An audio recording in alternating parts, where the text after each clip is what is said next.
Hey guys, in this lecture we're going to go over nested classes. So here we have our teacher class that extends person, but let's say that we wanted to store the subjects that a teacher taught. So a teacher might teach biology, but he or she might also teach like physics. So in order to do that, we could create a new class. We could create a class called subject, and then we could, do something like private subject subjects equals blah blah blah, and then we could initialize everything like that. But suppose we were looking for maybe like a quick and dirty approach. Suppose we didn't want to go to the trouble of defining a new class, or suppose that we didn't want the subject class to be available to the principal class and the person class and the school class. Suppose we wanted it to be only available internally within this teacher class. In order to do that, we can use nested classes.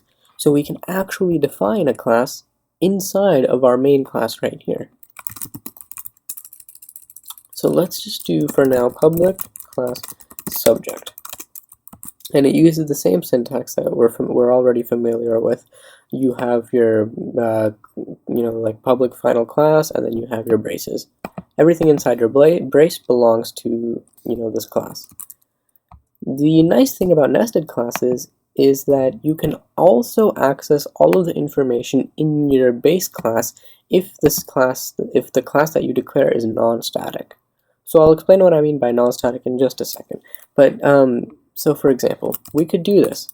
We could create this could be our subject constructor, and we could pass in a subject name, and we could do something like private string subject name, and then we could do subject name is equal to subject name, and this will work as we expect it to.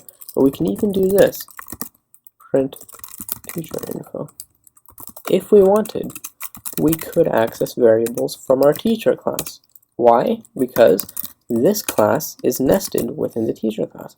So see here, we're printing out this mSchool variable, which is right up here inside, this teacher class. It's declared as private string mSchool, and we're able to access all of that information. Okay, so now let's actually implement this subject class that we've created right here. So in order to do this, it's very simple. We can just do private, declare a global variable or instance variable, private subject subject, and then we can do subject equal to new subject. So this teacher teaches history. Very simple. Because this class is public, and because this nested class is public, we can access it outside of our teacher class. So we could do this. Sally teacher dot, let's see here, is it in our teacher class?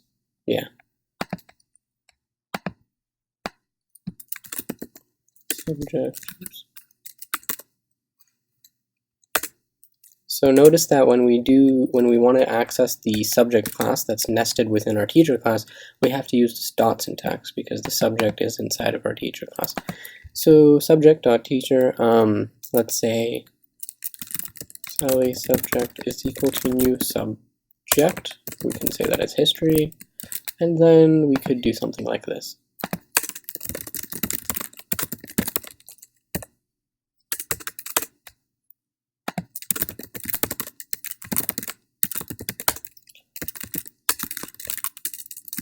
Equal to teacher subject. Let's get rid of this guy right here. Now all we have to do, now we put that quote in, and am I forgetting something? Alright, so I need to do it like this. Teacher dot subject. I'm still getting an error. Okay, this is confusing. So because this isn't a, okay, so there are two types of nested classes. There are static nested classes, and then there are normal nested classes. This nested class that we have right here, it's non-static. So what that means is that in order to create an instance of this subject class, we need to first have an instance of our teacher class. Okay, so that's going to look something like this. Sally teacher dot new, come on, syntax is very confusing, new subject history. So I know this looks very confusing, but what you're doing is you're going inside of the Sally teacher class when you do this, right? You're going inside the teacher class, you're finding the subject class, and then you're creating a new history class, or a new subject whose name is history. And now what we can do is we can do Sally teacher dot set subject to Sally subject. And then just to test to make sure this all works, we just do system.out println Sally teacher dot. Okay, I think we need a getter. Public subject get subject. And then all we do is return m subject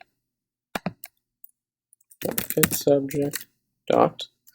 And we need another getter here. So this is, you can see this gets kind of cumbersome, but you should always try to use getters, just because we remember the principles of encapsulation.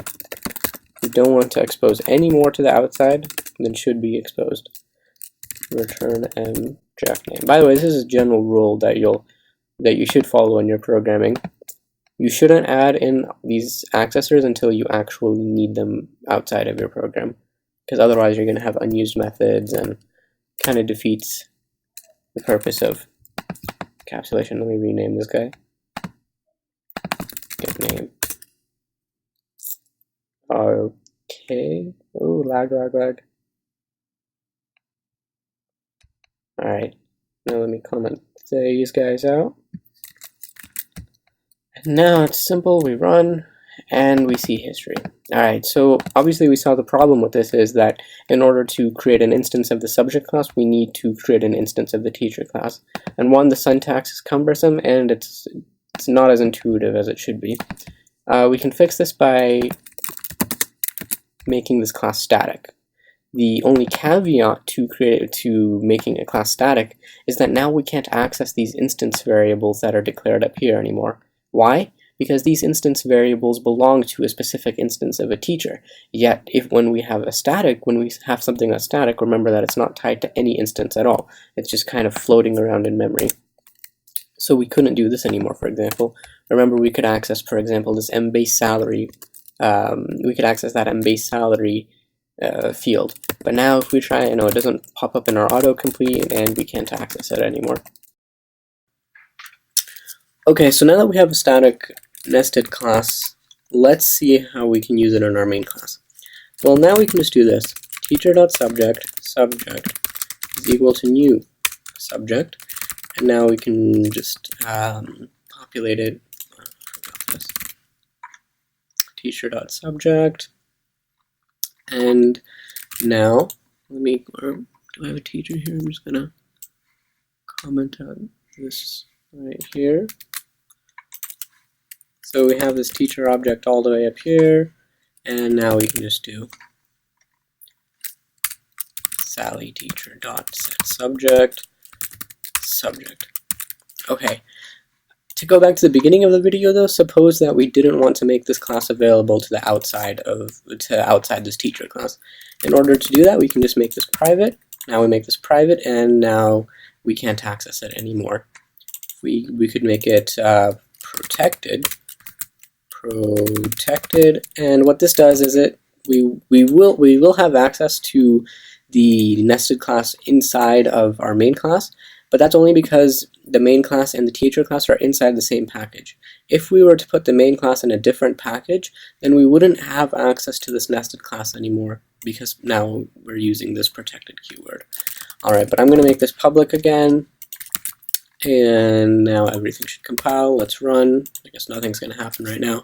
So let's print out println subject, let's see here, Sally teacher.get subject.get names to make sure everything works. and we get hello. I guess that's a bad poor subject name. We can change that to math, and okay, it's all good. Anyways, so that worked fine. Now, yeah, I think I'm running out of time for this video. I'll see you guys in the next video. We're going to start we're going to start looking at generifying our code and using array lists and hash maps and all that good stuff. All right, see you guys then.